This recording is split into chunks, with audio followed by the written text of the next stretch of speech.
Okay. Good morning. So today I'm going to discuss about the last Farad devices which we are discussing uh, from past the 2 days, where the Farad devices which works on the principle of Faraday's rotation, where it changes its phase whenever an EM wave is made to propagate through this ferrite rod. So that's what we have discussed in the previous class based upon the Faraday's rotation. There are three Farad devices which are working out. One is isolator, and the second one is the gyrator, and third one is the circulator.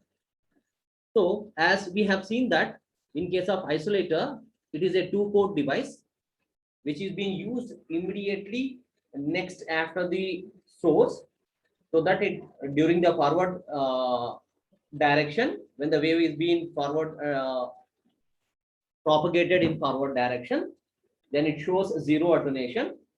And when the part of the signal will be reflecting back due to mismatching, it gets totally zero. Maximum attenuation will be shown by this isolator. So that's we have discussed using this particular diagram 4.22 as I have shown here.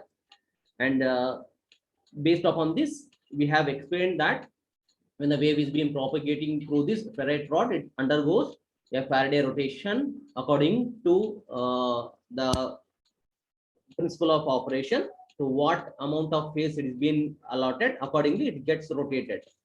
The same, so that our source get protected without any damaging cast due to the reflected waves. And same, we have extended our discussion to the gyrator. It is also a two-port device where during the forward direction, it exhibits 180-degree phase shift, and during the reverse direction, it exhibits 0-degree phase shift. And that's what the same Faraday's rotation on which it depends. And now, these two we have discussed in detail. Now we are moving on to the circulator, which is the third one among these ferrite devices, which works on the principle of Faraday's rotation. We'll see how it is been working out. I'll be showing you the diagram. So it has been difficult. In the previous class, I have drawn on that the paper. The similarly, it will be working out because some complexity is being there in the diagram. So that directly I'm sharing you the PDF over here. And based upon this PDF, I'm going to explain the working of. Please that and please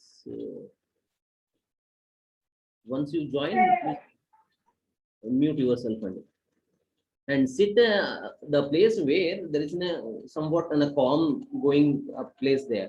Okay, don't sit in front of some TV, something like that, on a music system. So you can't concentrate the class. Okay, fine.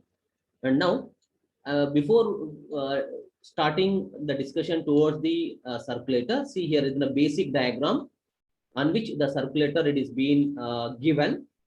So you can see the diagram. In this case, let me explain this how it is been working out. Later on, I will show the pictures how the devices actually it is been there. How what is the structure and how many ways the circulators are available. I'm going to show the real-time components to you with another diagram. Now, see, this is whatever you see is the circulator, generally the diagram, where there are multi-port. We can call this circulator as a multi-port device. And this is mainly used to give the energy from one port to another port. Okay, to share the energy from one port to another port or from one device to another device, we'll be making use of this circulator. Now, based upon the requirement, the circulator may have any number of ports. So, in few cases, it may have 3 ports. In few cases, it may have 4 ports also. So that it is being named as multi-port device. Now, as the diagram which is being shared to you, it is in a 4-port network. And let me explain the basic principle, how it is being sharing or transferring the microwave energy. So first, basically, you can see that this is the port 1, which is being shown over here. And the main special characteristics features of this circulator is whenever we give up an energy to the port 1, it enters into the next port as now P4. Actually, it is being taken as now P2, and actually, so this should be of a port 2. This should be on a port 2. Let it be no issues. Now, whenever it is being the energy is being given into port 1, the energy will be shared to the port 2, the next one. It is been of actually it is being in the diagram, it is being shown as a port 4. So consider this as a port 2 here. This is been port 2 and this is the port 4. Okay. Now, whenever the energy is being given to the port 1, it is being moving to the next port. The main matching it is being taking place, where in such a way that the alignment of the signals are made in such a way that the energy will not be coming out of to port 4 or to port 3. There is no particular alignment. There is no alignment made to the signals to reach from port 1 to neither port 4 nor to port 3. Okay, so that the adjustment of the signals, the phase of the signals is made in such a way that so whatever the signals it is being transmitted to port 1, so directly it reaches to port 2 over here. So that's what the black arrow mark which is being shown over here. Okay, so this is how it has been, the energy is being transferred. And I'll be showing one more diagram we have. Clearly, you can understand how the mechanism internally it takes place to share the energy in a particular port. Now, similarly, if we take port 2 as an of input port, then the energy will be immediately moving to the port 3. So no energy is being either coming out of port 1 or port 4. So it has been no phase mapping. It's been there. So that the phase mapping it is being there between port 2 and port 3. So whatever the energy is being transferred to port 2, it is being reaching to port 3 only. Okay, so that is how the arrangement is being made in this particular circulator. Similarly, whatever the energy given in port 3, it reaches to only to port 4, and whatever the energy given to the port 4, it reaches only to the port 1. So that this is how the working of circulator it is been normally taking place. Now I'll be showing more detail. You can easily understand with another diagram. I'll be explaining the main concept, how it has been working out, and I'll be sharing the diagrams now. In what way actually the circulators are available and how many types it has. And I'll be sharing one more diagram. You can check it out. You can see this particular diagram. Now I have shared one of the diagram, and where you can observe that this is the normal available a 4-port device. It is in a 4-port circulator. The first diagram in square shaped one. It is been shown the arrow mark, the round circled arrow mark. It is being shown. So where so each one port it is been clockwise,ly it is been aligned. Okay. So port 1 here, port 2, port 3, and port 4 as it is been now it is being taken as now port 1 if it is in sense, then this is been a port 4. So like this, the alignment it is being taking place where it has been four ports. And in the next diagram, you can see that it is in a port 3. So it is a 3-port device. So this is a 3-port circulator, and this is a 4-port circulator. So this has been normally available in the laboratory, which we have already shown to you. The circulator diagram, the ferrite components or microwave components. At the initially, while giving introduction of the microwave laboratory, we have shown all E plane T, H plane T, magic T, circulator, isolator. So all the components we have given the description, as well as we have shown the apparatus also. Okay, so this is how the main 4-port circulator and 3-port circulators are available in the market. Now you can see the working functionality here. So the orange marks, the orange arrow marks, it represents that the energy transmitted and the energy received here. So the tuning of ports it is being taking place as it is. So you can observe that the example it has been shown a 3-port network in which the port 1, if we take this is a port 1, So then the energy will be transferred into 4 to 3 only. That's what the first diagram it is been showing out. Okay. And similarly, if you want to show for the next one, if 4 to 2 is being considered as enough input, the output is being coming out of to 4 to 3 only. Okay. And similarly, if we take the one more, if we take 4 to 3 as enough input, we will get enough output to 4 to 1 only. So this is how the mechanism it is been arranged in such a way that whatever the energy transmitted, it reaches to the respective port only, but it won't go to other ports. So this is how the internal mechanism it is been taking place. Now we'll be discussing what happens actually internally, how it is been aligned, and why it is been reaching to that respective port only, why it is been not moving to other ports. So that's what the main concept I'm going to explain. So please concentrate. If you could able to understand this, almost all the Faraday devices have the same working principle. So based upon that, you can easily understand the basic working functionality. Now let me explain. Here you can see this particular diagram here. So this is the actual diagram. Now I'm going to explain. You can see that there are 4 ports. So please concentrate on it. It's been a very important one. So this is the port 1. You can see that it has 4 ports. This is the actual diagram with all the availability of terms, how it and which is the input port, which is the output port, what happens there. Okay, I'll be explaining each and every point clearly. So this is the port 1, and this is the port 2 we have, and this is the port 3, and this is the port 4. So this is the 4 ports we have. And with these 4 ports, I'm going to now explain that what is been happening internally, why the port 1 signals will be reaching to the port 2 only. Okay, let me start with the first basic term, port 1. So let me consider that port 1 is an input. So this is the input port. So when the signal is being transmitted from port 1, you can see that at the center, from here to here, it is in a circular waveguide. You can observe that from here to here, where yes, it is been circular waveguide here, and it has been tuned from rectangular to the circular waveguide, and from here circular to the rectangular. So the mechanism is being made. The either side of this circulator will be of rectangular in shape, and whereas the center one, it's of a circular waveguide. So the same as previously we have discussed isolator and gyrator, it is been same converted from rectangular to the circular, where there is no twist here. We can observe that earlier there were in 2 cases there was a twist from rectangular to the circular, but in this case there is no twist at all. Okay, so directly it has been tuned from rectangular to the circular. Now let me explain the first step.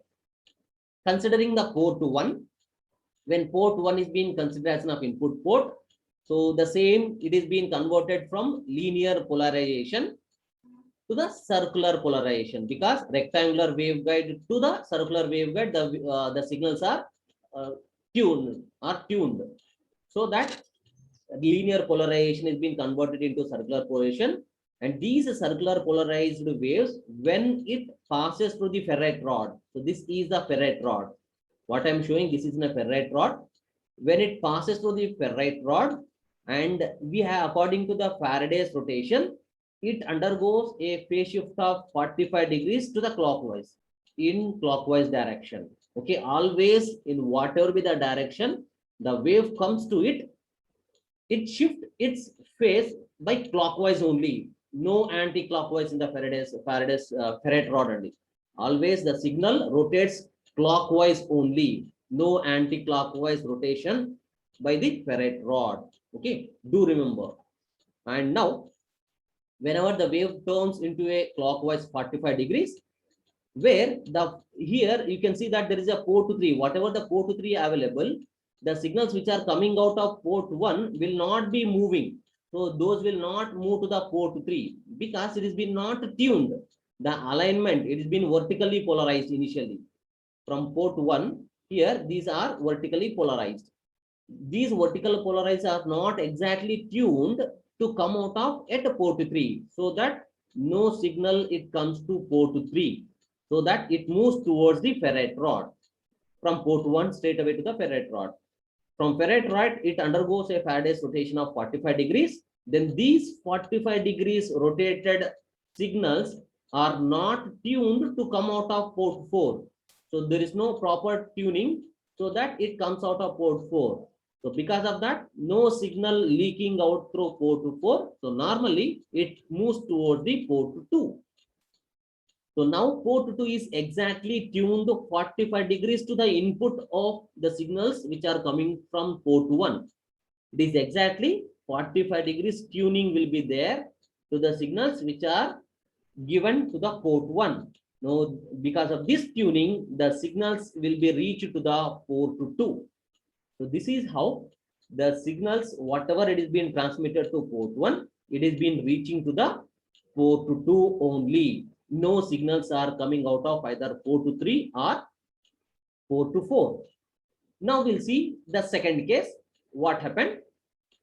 In the second case, if we now in this case, we'll consider port 2 as an of input port. If we consider port 2 as an of input port, now with this, now when we take this as an of input port, so the signals which are 45 degrees, it is being rotated clockwise, it is being given as an of input, so that when it comes to the port 4, no signal will be coming out of port 4 because there is no tuning of phase of the signals from port 2 to port 4 there. So straight away it moves towards the ferrite rod. From port 2 to it moves to the ferrite rod. And we know that according to the Faraday's rotation, the signal rotated clockwise. Okay, the signal rotated clockwise over here, and it undergoes a phase shift of 45. Now earlier it was clockwise 45, now clockwise 45, it becomes 90 degrees. So now this 90 degrees, which is been exactly tuned to port 3. Okay, so those signals which is being now tuned within a port 3 of 90 degrees. So this port 2 and port 3 is exactly tuning is being provided so that the signals are coming out of port 3. Okay, which is been 90 degrees out of phase with respect to port 1 over here, so that no signals will be coming out of to port 1. Okay, no signals are coming out of port 1. So straight away, exactly tuning is being provided so that the signals are taken out from port 3. Okay, so now the signals which are transferred from port 2, it reaches to the port 3 directly. Now the same 90 degrees, whatever it is been taking place, so 90 degrees phase shifted signals which will be given as an of input to the port 3 now. And the same signals now in this case, which is been not moving to the port 1, they won't move to the port 1, and they will not be moving to the port 1 as it is been not exactly aligned, so that the signals which are moving from port 3, it is being straight away fed to the ferrite rod once again. Don't confuse, Andy, I am showing the paths of the movement of signals according to the color differentiation. The brown colored whatever I have drawn, it shows that from port 1 to port 2, the signals will be moving. The red line which I have drawn, it moves from port 2 to port 3. And the blue line which I am showing that now it has been 90 degrees at port 3. Because of ferrite rod, it undergoes a phase shift of 45 degrees here to the clockwise. So totally 135 degrees, totally it has been phase shifted. And this 135 signals is been exactly tuned to port 4. So they will be coming out of port 4 straight away. The signals are now from port 3 to port 4. It is been coming out. Okay. So which is being tuned exactly at 135 degrees. Okay. So this is how all the signals which are transmitted to port 3 will be collected at port 4 clearly. And now the last case with this, you can see that now port 4 is being considered as an of input port. The 135 degrees, whatever the signals is being reached here, and that will be given as of input to the port 4. And those is being not properly aligned to port 2. So no signals will be coming out of port 2 now. So they straight away move towards the ferrite rod, which I am showing by a pink line over here. And this further undergoes a phase shift of 45 degrees in clockwise direction. Due to this clockwise direction, 45 degrees, now it becomes 180 degrees. For every signal passing through the ferrite rod, it undergoes a phase shift of 45 degrees. And just blindly you can remember that whenever the signal approaches the ferrite rod, it undergoes a phase shift of 45 degrees. So this is how from 135 to 180 degrees it has been phase shifted here, and straight away, which is been not aligned to port 3, straight away it moves towards the port 1. So whatever the signals which is being sent to port 4, it comes out of port 1 exactly opposite to the phase whatever it has been transmitted earlier. So this is how the tuning of ports is been taking place from one port to other port, as I have shown the circulator. So port 1 is exactly aligned with port 2, and port 2 is exactly aligned with port 3, and same port 3 is been exactly aligned with port 4, and port 4 to port 1. So this is how the energy is being transferred from one port to other port, and with this nature. Okay, so this is how we can clearly note it from this particular diagram, where from each and every case, step by step, you can write it in your own words. There is no difficulty in the diagram. You can easily check out over here. With this, for every Faraday's rotation, it is going to Faraday rotate its signal into 45 degrees clockwise. So that is the thing. From port 1 to port 2, 1 Faraday rotation of 45. From port 2 to port 3, Faraday rotation of 45 clockwise. From port 3 and port 4, there is a Faraday rotation. And from port 4 to port 1, Faraday rotation 45. So totally, for each and every time, the signal is being passing through the ferrite rod by shifting its phase by 45 degrees. So totally, so there are 4 ways the signal is being shifted to reach back the wave towards the port 1 back once again. So this is how the working of circulator is being taking out. So you can clearly see that it is being explained in the PDF. So from one port to other port, you can clearly see here. So from power fed from port 1, it undergoes a 45 degrees phase shift here.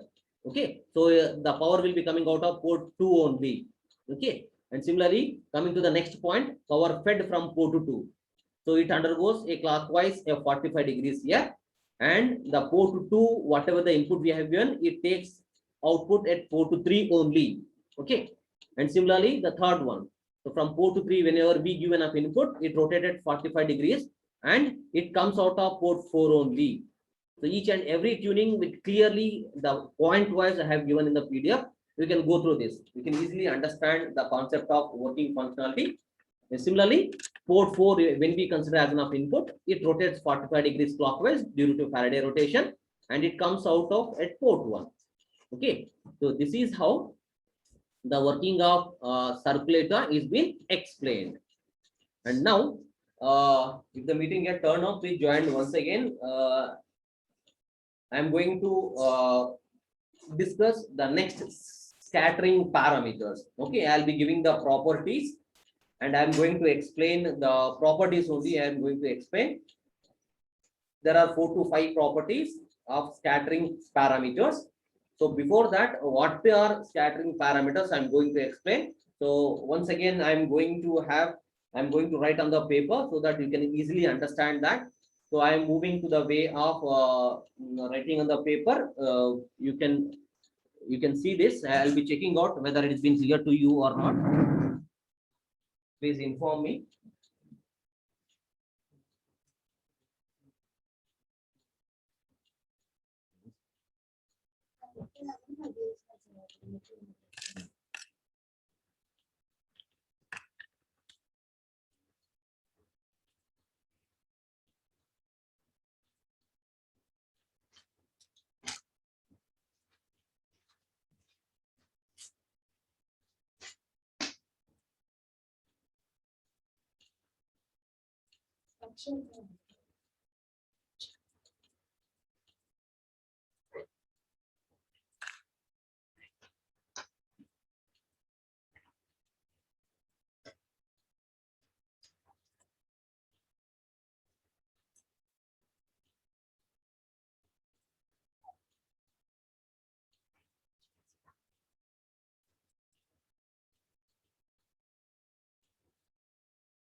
Now, can you able to see this alignment? Okay, is it clear the alignment? Yes, yes. Okay, fine. Now, I'm going to explain what are these S parameters. We have finished all the ferrite components. Now we are moving to the last topic, that we have to design S parameters for all the ferrite components. So whatever we have discussed till now, that is all the T junctions. All we are going to discuss about the S parameters design related to all the ferrite components. So all the T junctions, that is E plane T, H plane T and magic T, and these three ferrite rods, okay, ferrite components, that is gyrator, isolator and circulator. So we are going to design these S parameters for all these six components. Then by this we will be finishing this second unit. It's been very simple. If you could able to understand to design S parameters for one of the component, remaining all similar, only that we have to insert the basic condition of that particular component. That's all. Remaining all, it is been of same nature. Okay, please concentrate on it. In the afternoon, instead of 1 to 2, I am going to take the class 3 to 4. And please join the Google Meet. I'll be sharing you another link. Don't join whatever the link I have shared to you. I'll be sharing after this class. I'll be sharing one more Google Meet link. In 3 to 4, you will be having the class, and 1 to 2 you will have MPMC class. And please join to MPMC class in the afternoon 1 to 2, and 3 to 4 once again join to this microwave engineering class. Okay, so I'll be sharing you the link after this class. Now let me give what are these S parameters, why we have to discuss about these S parameters. First, we know that you might have heard about Z parameters. You might have heard about Z parameters, that is impedance parameters, and this is Y parameter, that is admittance parameters, and already you might have heard about hybrid parameters, means H parameters, H12, H21 in case of EDC you have checked out. And apart from this, you too might have heard about ABCD parameters. So all these parameters you might have an idea previously, which were used to analyze any electronic circuit. We can calculate the voltage gain, current gain, or output admittance, input impedance, whatever the parameters we can calculate using these variables, and that at lower frequencies. These can be analyzed. Any electronic circuit can be analyzed to calculate all these parameters, but those are at lower frequencies. But now we were discussing about the microwave energy. That microwave energy will be in terms of gigahertz. It's been very high frequencies. These are in terms of gigahertz. So that is 10 to the power of 9 hertz. So these are very high frequencies. So at these frequencies, the parameter calculation concept, the concept of these parameters cannot be used to evaluate or to analyze the circuits which are operating at very high frequencies. Okay, the same parameters cannot be used. Why it is being not used, I have already explained you, and more detailedly we are going to check this in the third unit once again. Okay, in the third unit I am going to explain why these parameters are not preferable at higher frequencies. Okay, as of now, you just remember that these parameter analysis is been complex to analyze any circuit which is been operating at higher, that is microwave frequencies. So that we are going to design a separate parameters to analyze at microwave frequencies, and those are regarded as S parameters. Those are regarded as S parameters. So that, and the S stands for scattering. S stands for scattering.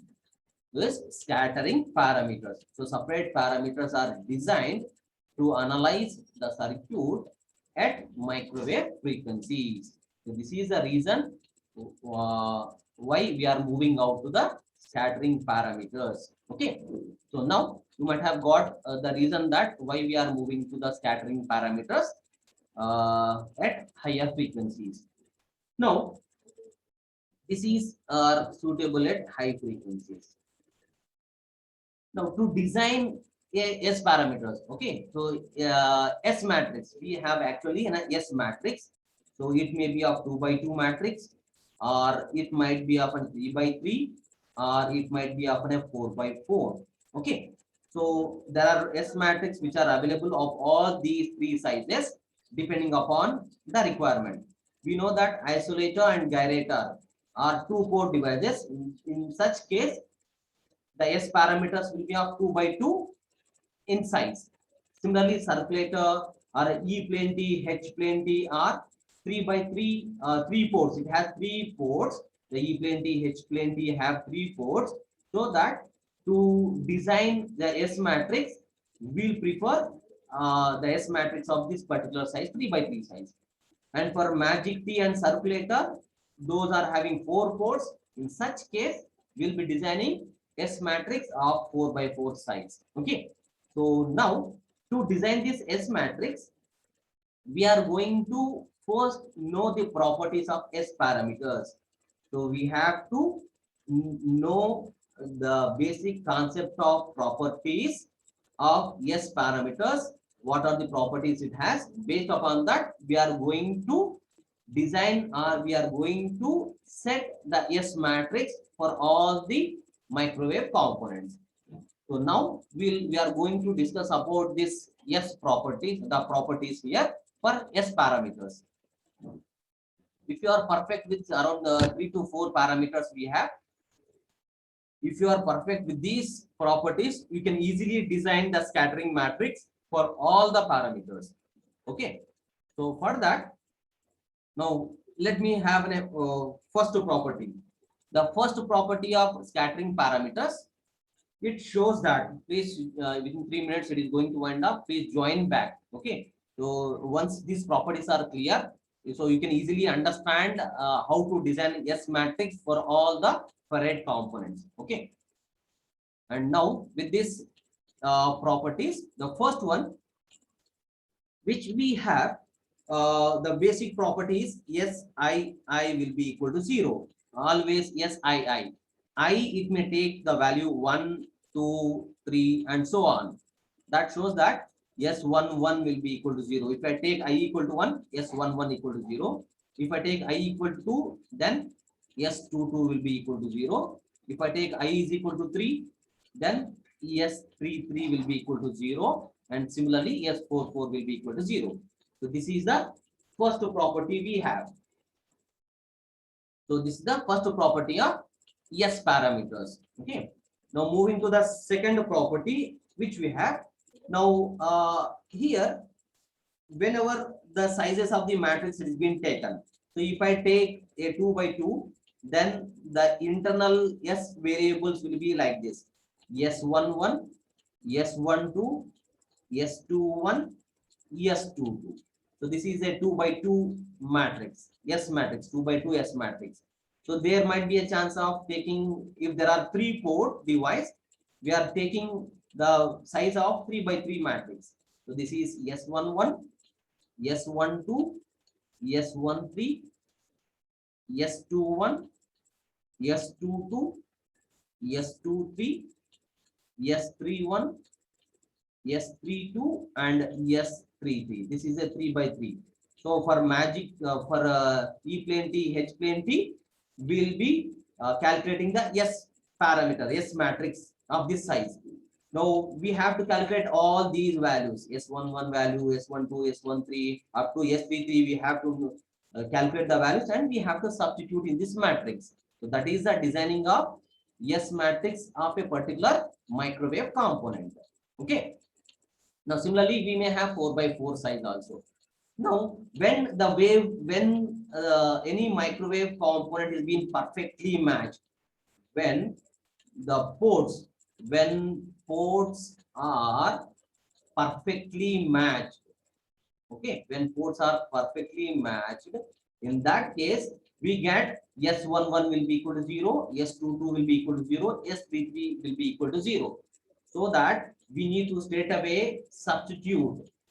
So the S11 means here we get a 0, S22 means here, S33 means here we get 0.